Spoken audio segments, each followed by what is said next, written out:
Bom dia, meu povo, bom dia, companheiras e companheiros. Dando continuidade ao nosso estudo de ética e abrindo a apresentação do meu grupo, eu quero falar um pouco para vocês sobre os fins da ação ética. Fins no sentido de finalidade, afinal, para que serve a ação ética, né? A gente já sabe até esse ponto que a ética é uma parte da filosofia que se dedica a estudar os valores morais e os fundamentos da racionalidade, da razão. Então, assim, de logo a gente consegue concluir que o fim da ação ética é nada mais do que uma postura do que seria o melhor para o comportamento humano, né? É definido como algo ético, um ato que seja moral, considerado como certo ou melhor para a maioria da sociedade.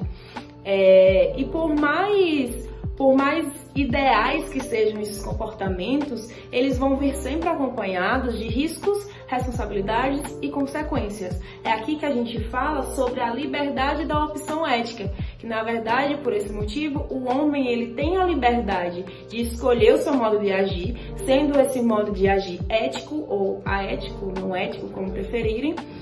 Contudo, o indivíduo ele deve agir, ele deve direcionar o seu comportamento a partir de um ponto de vista que seja melhor não só para si mesmo, mas para toda a sociedade. Então, nada impede que a razão desse homem permita que ele examine todos os fatores relevantes de um acontecimento e que encontre a melhor forma de agir diante daquela situação determinada, mas para que essa ética, esse modo de agir seja validado como ético, é necessário que o homem ele preveja as consequências a partir disso, levando em consideração os interesses de todos os indivíduos sencientes envolvidos, sejam eles humanos ou não. E assim, a gente sabe que não existe uma só forma de definir o que é ideal, de definir o que é ético, de definir o que é o melhor do ponto de vista moral, né? Tanto que quando eu falei inicialmente dos fins da ação ética, finalidades da ação ética, eu falo no plural exatamente por isso, porque não existe só uma corrente, uma só orientação do que é ético.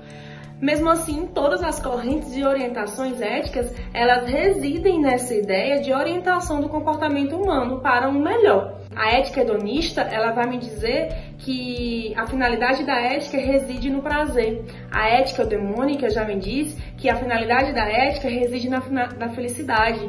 As éticas intelectualistas, elas vão me dizer que a finalidade da ética, ela reside no gozo contemplativo. A ética espiritualista já diz que a finalidade da ética,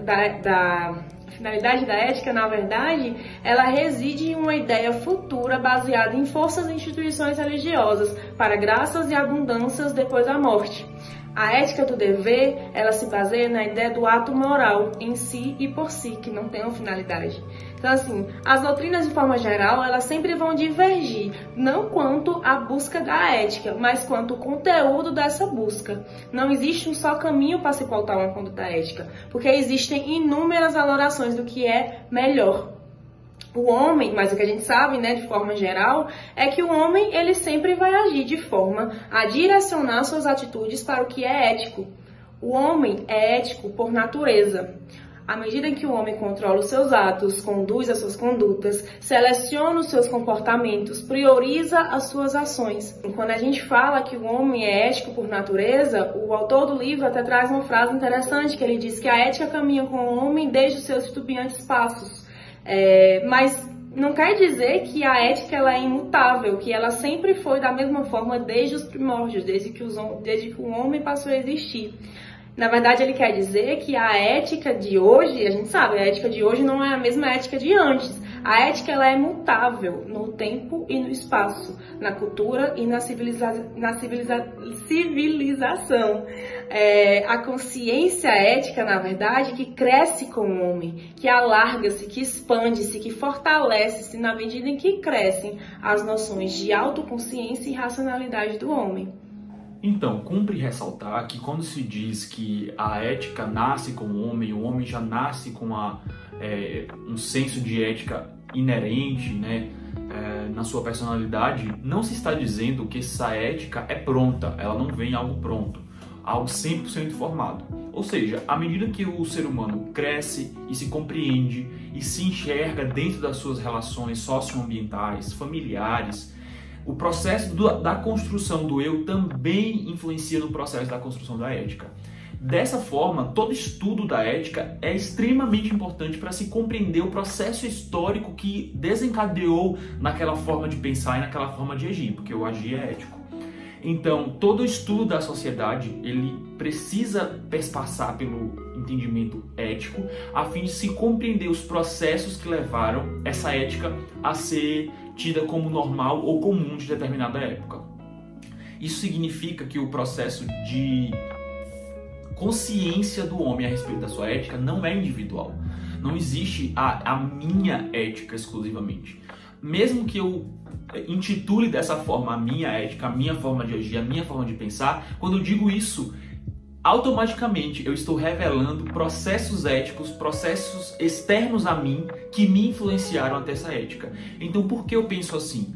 De acordo com o ambiente em que eu fui inserido, de acordo com a família, de acordo com as relações, com as experiências, as vivências que eu tive, a minha ética vai ser transformada. Então, duas crianças que cresceram na mesma rua, juntos, em um determinado momento eles vão ter formas de pensar diferente. Um vai achar que comer determinada coisa é errado, outro vai achar que se vestir de tal forma é errado, ainda que o seu colega não compactue dessas mesmas ideias, porque o ambiente familiar também difere muito e, consequentemente, a ética dessa família é diferente. Por isso que a gente tem que ter esse processo de entendimento da ética para ter uma tolerância maior com pessoas que pensam diferente da gente. É lógico que todo pensamento deve ser ético, né? Todo pensamento deve respeitar cada peculiaridade do ser humano, mas ainda assim, quando você entende isso, você tem mais paciência, você consegue dialogar melhor com essas outras pessoas. Então, essa alteridade, que é justamente esse processo do eu individual, a construção do eu individual a partir do outro, a partir da forma que eu vejo o outro, a partir da forma que eu enxergo o outro, é o que diferencia a ética de outras ciências, por exemplo. Então, a forma de se comportar de uma determinada sociedade, de um determinado grupo social, todas essas normas éticas, explícitas ou implícitas, elas vêm de um processo histórico evolutivo, elas vêm de um processo contínuo. Então, o homem, quando ele age, ele está exercendo a ética a qual ele foi levado a ter. Mesmo que não conscientemente, mesmo que ele não diga isso, mesmo que ele não saiba explicar o processo da construção dessa ética. O agir é um agir ético. E toda sociedade tem sua ética. Mesmo aquelas sociedades que dizem que não acreditam em ética, em um sistema ético específico, essas sociedades estão agindo de forma ética.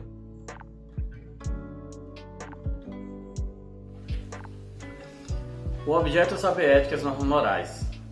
O objeto de saber ética são as ações humanas de forma ampla. É a partir do estudo ético das ações humanas que se estabelece a melhor forma de condução do agir humano, de modo que as nossas condutas, enquanto sociedade, não sejam autodestrutivas. Refletir eticamente é uma atividade deveras difícil, além de ser uma atividade ininterrupta. Para facilitar a vida das pessoas, como fruto do trabalho ético, criou-se as normas morais, que são regras que ditam a vida em sociedade. E no recorte profissional dessa disciplina, trata-se das normas morais dos profissionais de direito.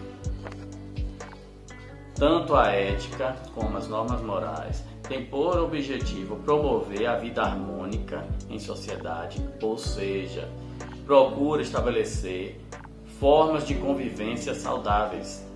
Um exemplo de norma moral que podemos destacar está no artigo 2º, inciso 6º, do Código de Ética da Ordem dos Advogados do Brasil, que estimula a conciliação entre os litigantes. Como norma moral, está dizendo que o conflito não deve ser estimulado. Bom dia, pessoal. Dando continuidade ao assunto, eu vou falar agora sobre o objeto do saber ético e do direito. Bom, já sabemos que o saber ético, ele estuda o agir humano, sendo, portanto, seu objeto de estudo. Também é de conhecimento nosso que as normas morais convivem com as normas sociais, sendo que, dentro das normas sociais, se sobressaem as normas jurídicas que interagem com as normas morais. Devemos, então, portanto, saber definir bem a área de atuação ou de alcance de cada uma dessas categorias. Assim, sob a perspectiva do autor, as normas jurídicas se diferenciam das normas morais em razão da congência e da imperatividade que as caracterizam. Aqui a gente pode perceber, então, a primeira delimitação entre essas duas categorias, pois as normas morais elas possuem autonomia com relação ao direito. Assim, isso não significa, não quer dizer que elas não vão se influenciar ou que em determinado momento elas não vão se relacionar, independente das diferenças perceptíveis que elas possuem entre si. Também, segundo o autor, é possível a construção de uma especulação ética independente de uma ciência do direito, uma vez que recairá sobre as ações eticamente relevantes e as normas jurídicas sobre ações declaradas e constituídas como juridicamente relevantes. Ou seja, costuma-se tratar a norma moral como interior, como intrínseca ao indivíduo, aquela que independe de qualquer fenômeno exterior e é desprovida de poder punitivo de uma autoridade pública para fazer valer seus mandamentos, como a norma jurídica faz, né? Dependendo, então, normalmente, as normas morais de sanções diferenciadas como a consciência, a religião, a rejeição moral e a vergonha e etc. Porém, às vezes, as ações, elas são coincidentemente ética e juridicamente relevantes, sem prejudicar a autonomia de cada uma delas e sem confundi-las uma com a outra, esses dois campos de estudo, né? Como, por exemplo, temos normas processuais que admitem a mentira como meio de o réu defender-se. Aqui a gente pode ver, então, elas atuando conjuntamente, sendo até cúmplices nessas normas processuais. Para alguns, essa atuação conjunta é chamada de direito moral, que condiz com as normas morais, e por outro lado, quando elas divergem entre si, são chamados de direito imoral, que apesar da norma ser formalmente válida, ela não tem cunho moral e mesmo assim ela não deixa de existir no mundo jurídico. Portanto, vale dizer aqui que o direito pertence a uma coercibilidade, uma bilateralidade e uma heteronomia, ao passo que a moral pertence a uma incoercibilidade, uma unilateralidade e uma autonomia. Por fim, é importante a gente sempre lembrar que o jurista, ao entrar no mundo do direito, ele precisa levar em consideração e importância a pesquisa jurídica em conjunto com a pesquisa ética, sendo imprescindível e indispensável o estudo da ética no mundo jurídico.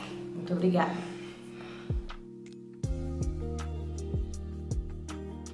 Olá pessoal, bom dia a todos. Dando continuidade à nossa apresentação, vamos abordar agora o tema Direito e Moral. Inicialmente vamos fazer uma abordagem preliminar, sem esgotar o tema, e fazendo uma diferenciação entre estas duas categorias, sem um caráter definitivo, tendo em vista que este não é o objetivo primordial desta breve exposição inicial. Então, as normas morais, elas são tratadas como normas anteriores ao direito, anteriores ao fenômeno jurídico propriamente dito. Elas são tratadas também como normas interiores ao sujeito, que independem de qualquer fenômeno externo para que existam. Além disso, as normas morais, elas não têm um caráter cogente como as normas jurídicas, pois as normas morais, elas não têm um poder punitivo. Não se pode punir um sujeito que transgride uma norma moral. Por fim, as normas morais, elas não precisam de formalismo para existirem. Elas não são sancionadas, elas não são promulgadas, são apenas valores internos de um sujeito ou de uma comunidade que são reproduzidos de forma costumeiras ao longo do tempo, ao contrário das normas jurídicas. Estas, sim, necessitam de um poder formal do Estado para serem postas, visando a garantia da segurança jurídica. Estas normas jurídicas, elas criam regras de competência, elas criam procedimentos jurídicos formais, diferenciam fatos, criam crimes, direitos e deveres dentro de uma sociedade. Portanto, o caráter principal das normas jurídicas é o formalismo, ao contrário das normas morais que não necessitam desse formalismo, dentre outras características que abordamos inicialmente.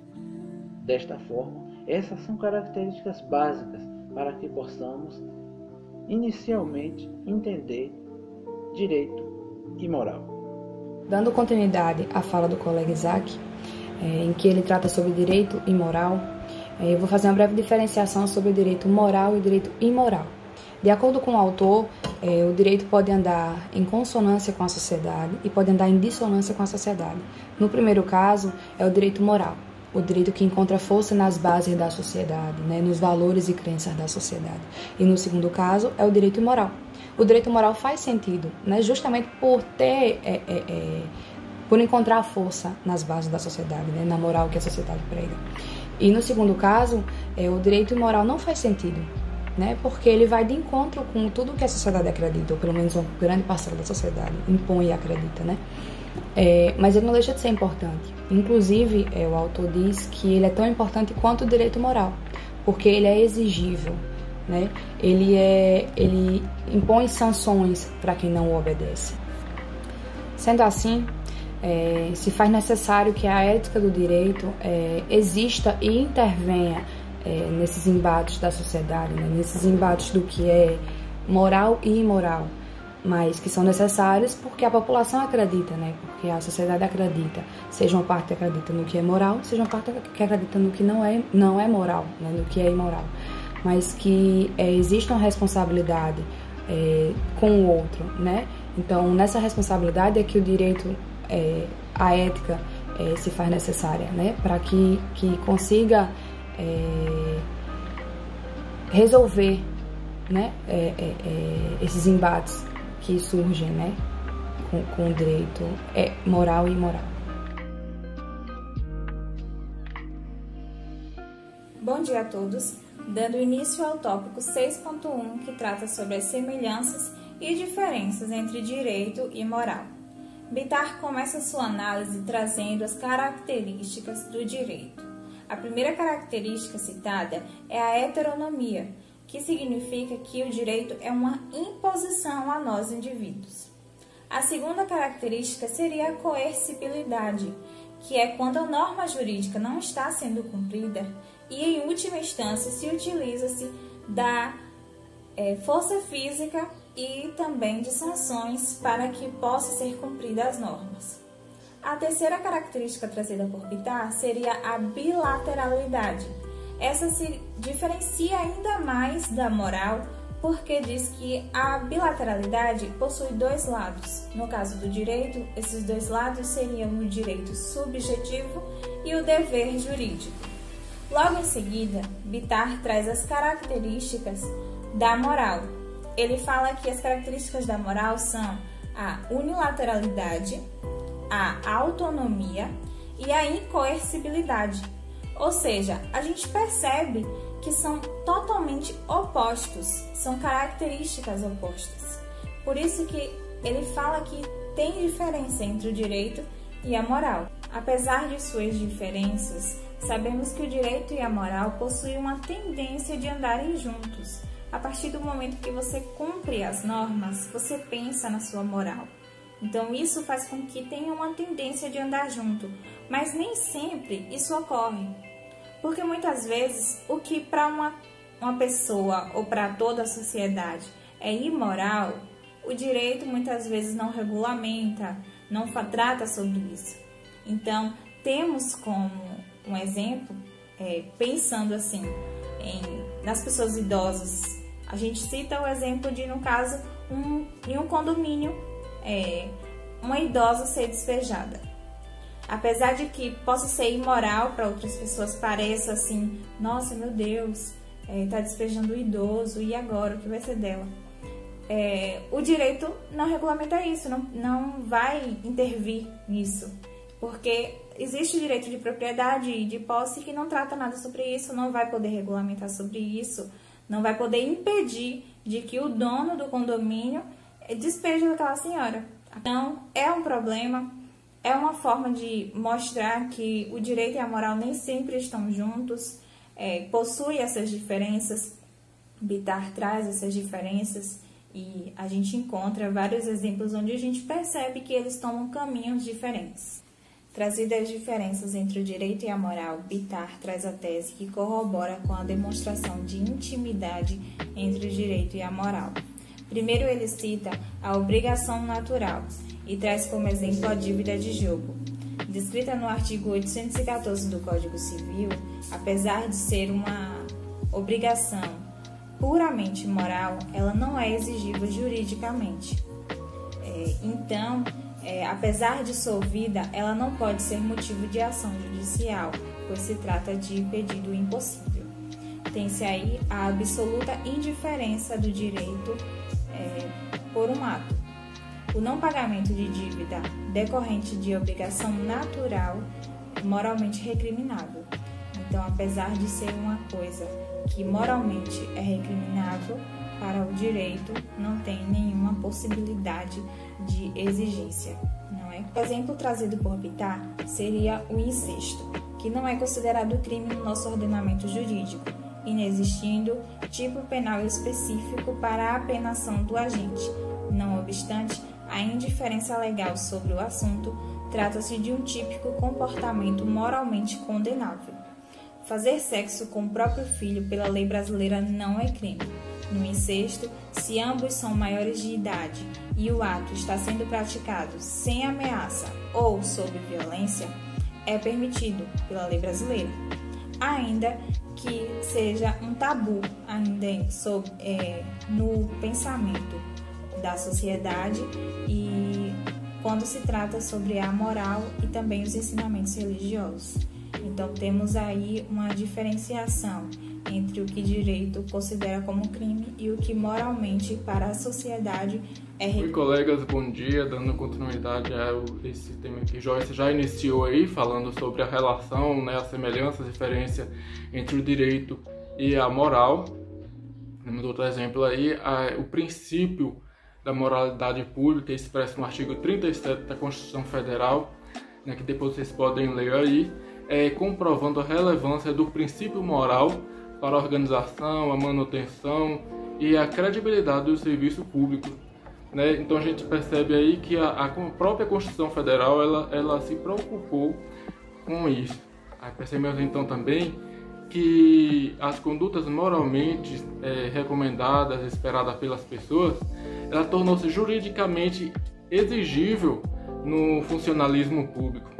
Temos também outro exemplo aí, está expresso no artigo 164 do Código Civil, que trata da boa-fé nos negócios jurídicos e dos tratos comerciais, onde essa boa-fé ela vem aí como um elemento básico para concretizar esse negócio jurídico. Também no Código Civil, no artigo 1638, que versa sobre o mau comportamento dos pais, que acarreta em efeitos jurídicos sobre o poder familiar, ou seja, comportamento imoral e antiético, eles podem gerar a suspensão e até mesmo a perda do poder familiar em relação aos seus filhos. Também em relação aos princípios gerais do direito, que em umas normas específicas jurídicas e não tenham eles, essas podem ser aplicadas. Ainda há exemplo em que, em casos de lacunas do direito, o juiz ele pode juridicamente e formalmente aplicar os costumes para solucionar esses litígios. Então a gente vê aí que são vários os exemplos que comprovam essa relação, essa semelhança entre o direito e a moral. E isso a gente não só percebe atualmente, como também do ponto de vista histórico, porque as comunidades primitivas elas já relacionavam o direito e a moral. nas suas práticas jurídicas, religiosas e morais também, eles se interligavam para solucionar problemas, né, para tomar as decisões, para que eles pudessem ter uma convivência mais harmônica entre eles mesmos na própria comunidade e com as demais comunidades da mesma época. Então, diante disso, o autor ele chega a citar que o direito se alimenta da moral, tem seu surgimento a partir da moral e convive com a moral continuamente, enviando-lhes novos conceitos e normas. Então, assim a gente pode concluir que o direito, ele sem moral ou o direito contrário às aspirações morais da comunidade, é puro arbítrio, não é um direito, não é direito, né? Então, assim, mas em relação a isso, não há um consenso entre os autores, porque alguns acreditam que o direito ele seria algo mais largo, porque ele envolve mais fatores econômicos e técnicos mais abrangentes ainda que os fatos morais. Mas de qualquer forma, o direito ele acaba desempenhando um certo papel ético. Ele desenvolve uma certa função social moralizadora, né, na atividade humana.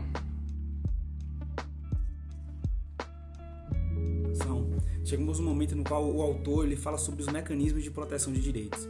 E aqui ele faz uma comparação bem interessante. Ele diz o seguinte: ora, se o ordenamento jurídico protege direitos materiais, que são menos importantes, certamente ele vai criar mecanismos para proteger os direitos personalíssimos, os direitos da personalidade. Porque, segundo o autor, estes direitos da personalidade são mais importantes que os direitos patrimoniais. E aqui cabe uma reflexão interessante.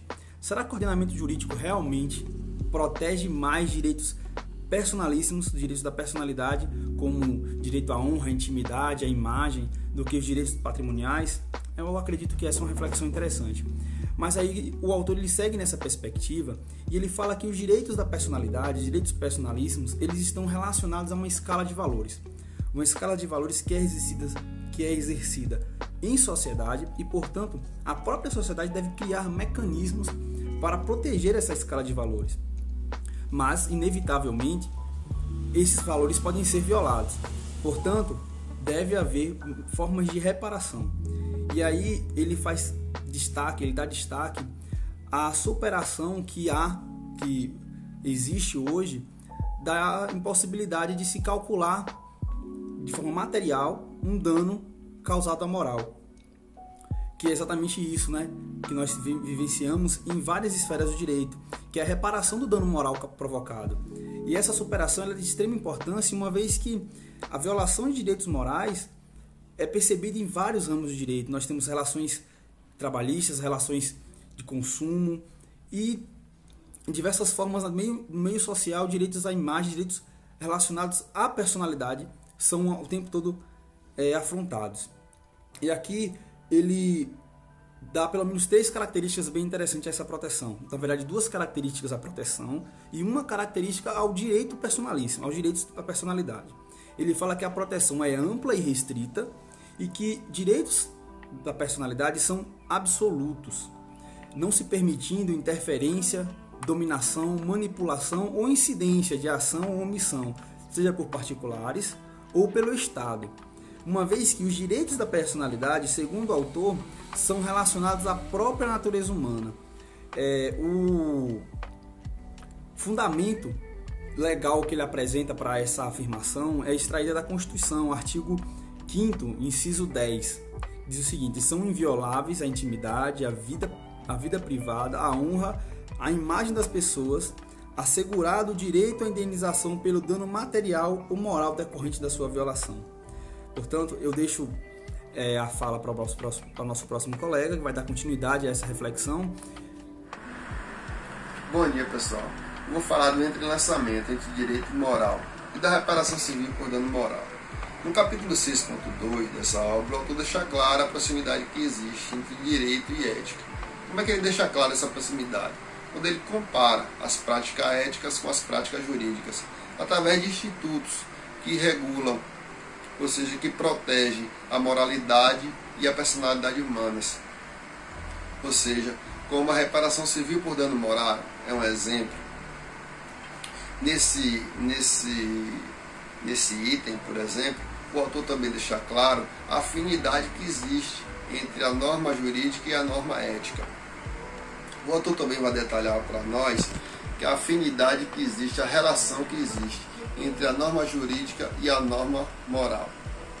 Quando ele dá essa distinção, quando ele faz essa relação entre a norma jurídica e a norma moral, ele nos traz uns 4 itens que deixa clara essa relação.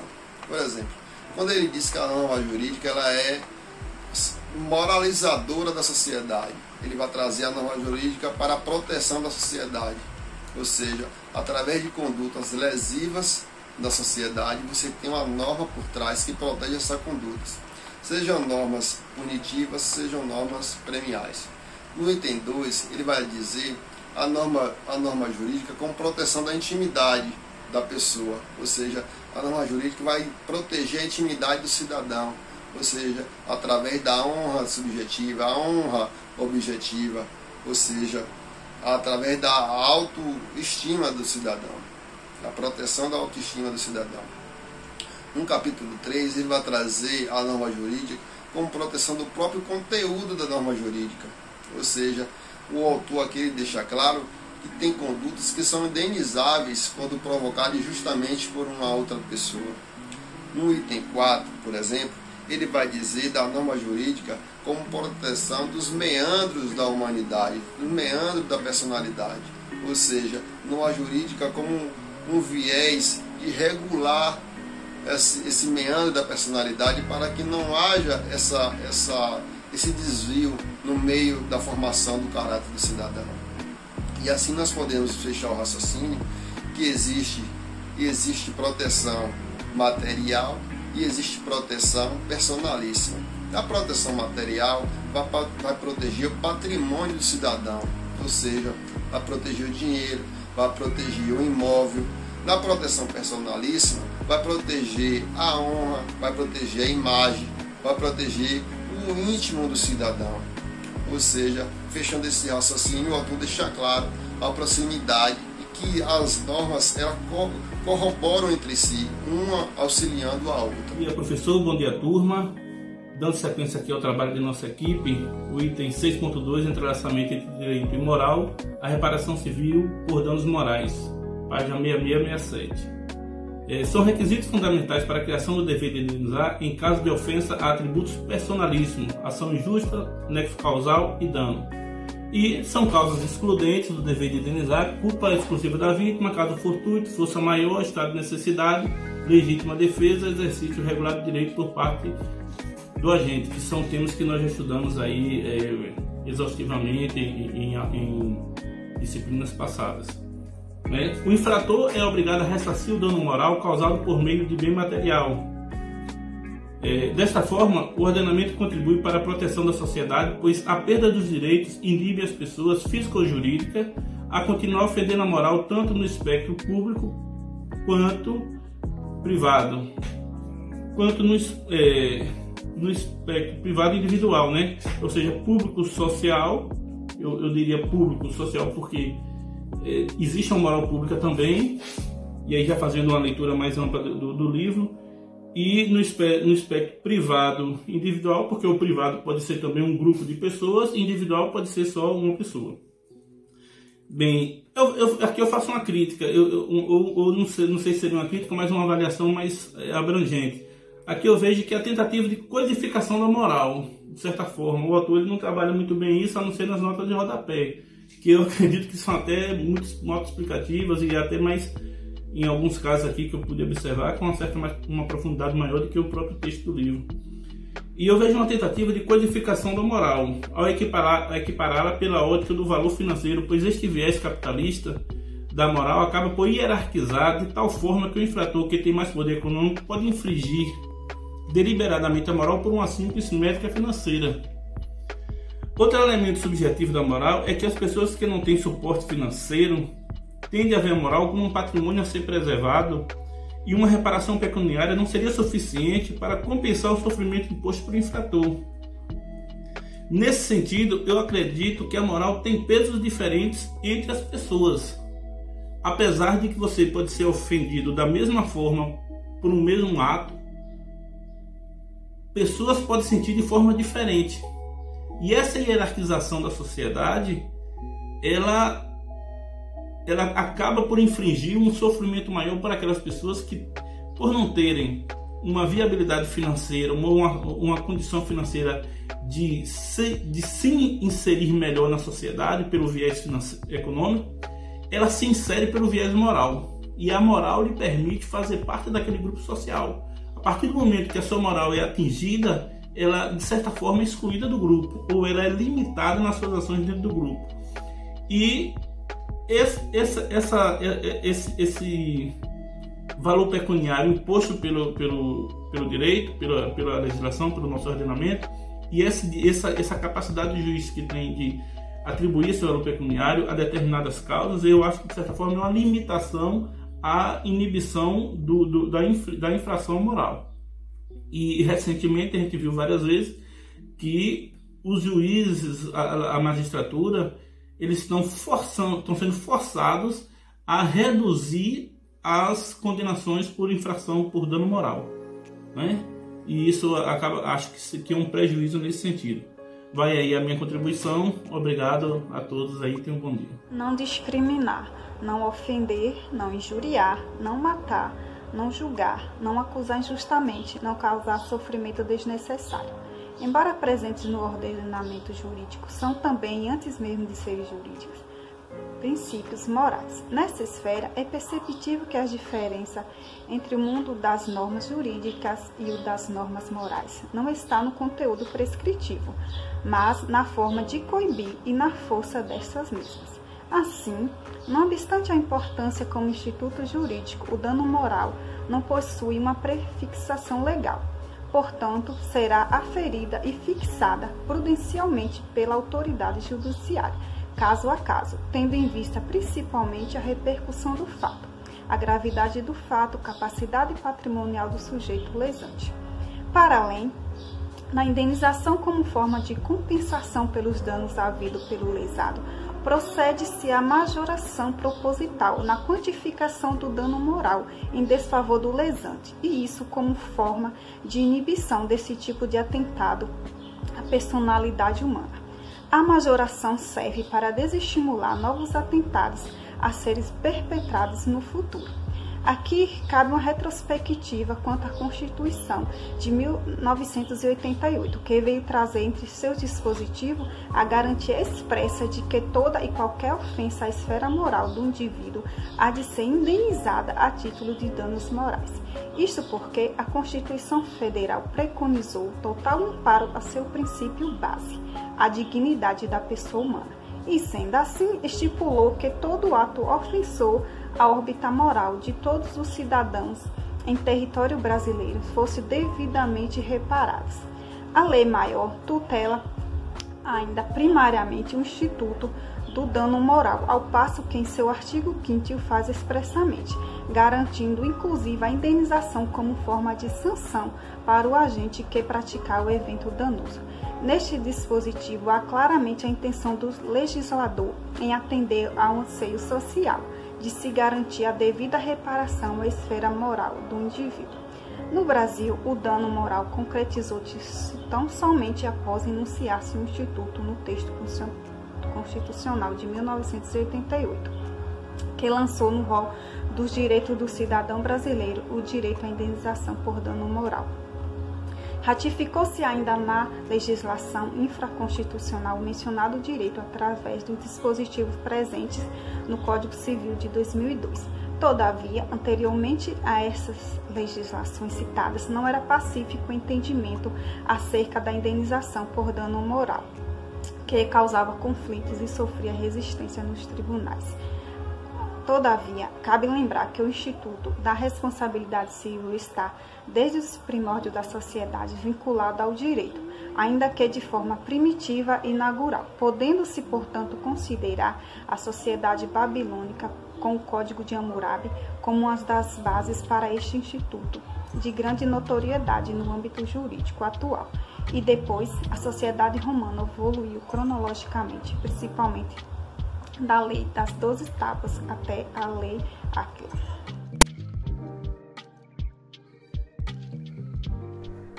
Olá pessoal, bom dia. Falaremos agora a respeito das soluções éticas que estão antes e acima das soluções jurídicas.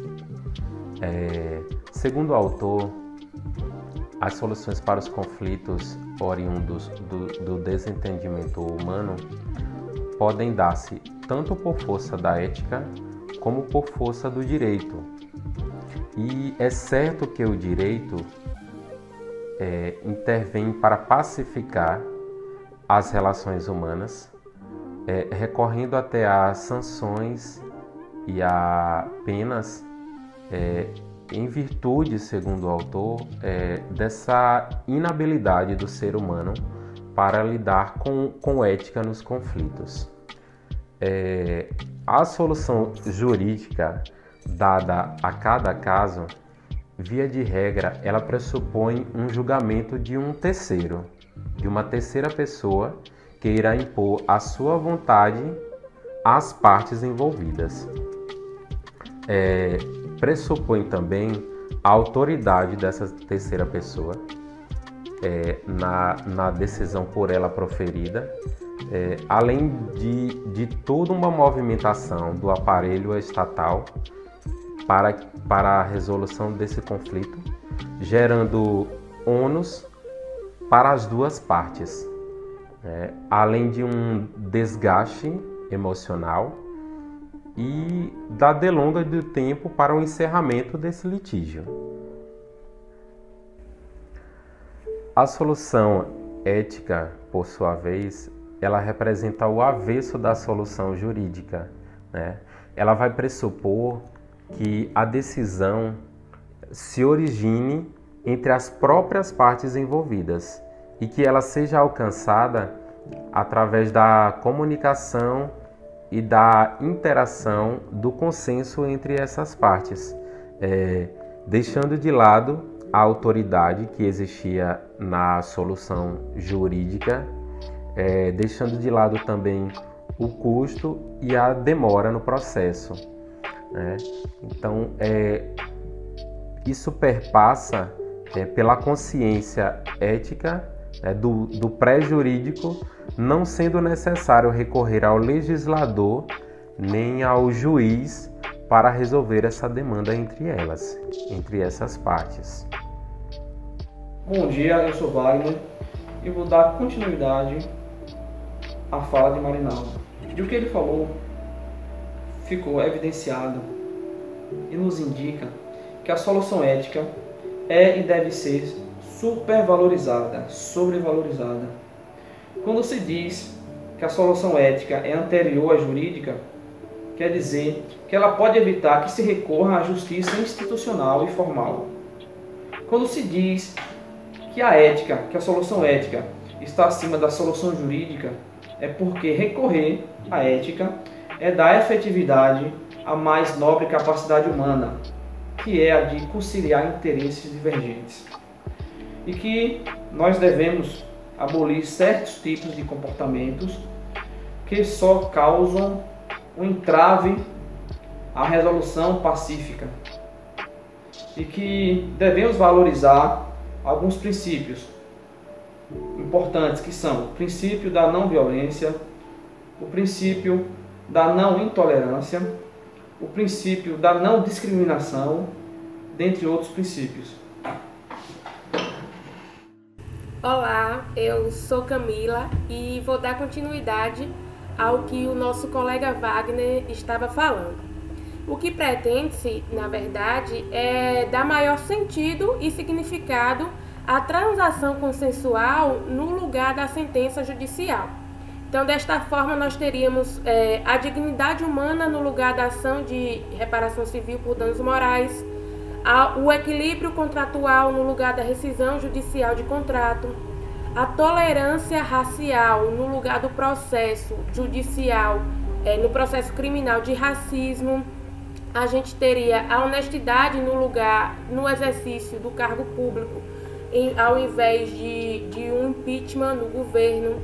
Nós teríamos uma comunicação sincera e eficaz entre as pessoas no lugar, por exemplo, de uma ação judicial de cobrança de aluguel. Segundo o autor, a litigiosidade ela só vem ocorrer onde a ética ela perde o seu sentido. A ética ela perderia seu lastro social, sua credibilidade e seu conceito.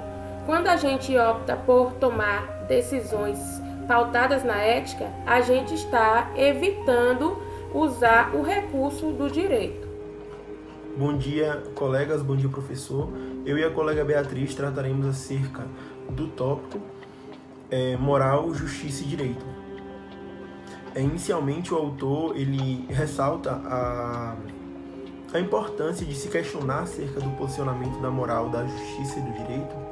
Isso porque todo direito deve possuir um conteúdo moral, uma carga moral. Então, o autor ele busca fomentar a discussão com vistas ao incremento do tema, sobretudo tendo em vista a posição de Hans Kelsen, uma posição metodológica jurídica, positivista e normativa, em que Hans Kelsen critica as teorias que procuram a distinção do direito em relação à moral a partir dos critérios de interioridade e exterioridade. A crítica de Hans Kelsen repousa, sobretudo, no fato de que o direito, por vezes, ele regula as condutas externas, assim como a moral. Então, esse critério de interioridade e exterioridade, ele seria insuficiente para dar conta do problema, da situação. No mesmo sentido, se o direito ele foi entendido e definido exclusivamente a partir das ideias de normatividade e validade, então nada teria a ver com a ética. A diferenciação entre os campos da moralidade e da juridicidade, para Kelsen, decorre de uma preocupação excessiva com a autonomia da ciência. Bom dia, professor. Bom dia, colegas. Então, dando continuidade ao que vem sendo tratado sobre o tema, o autor coloca que Kelsen quer retirar do interior da teoria jurídica a preocupação sobre a discussão do que é justo e do que é injusto, porque o valor da justiça ele é relativo, já que não há consenso entre os povos e civilizações sobre o conceito de justiça. Para Kelsen, discutir sobre justiça é trabalho da ética, que não é uma ciência jurídica, mas sim uma ciência moral e que, portanto, tem o dever de discutir o que é certo e o que é errado, o que é justo e o que é injusto.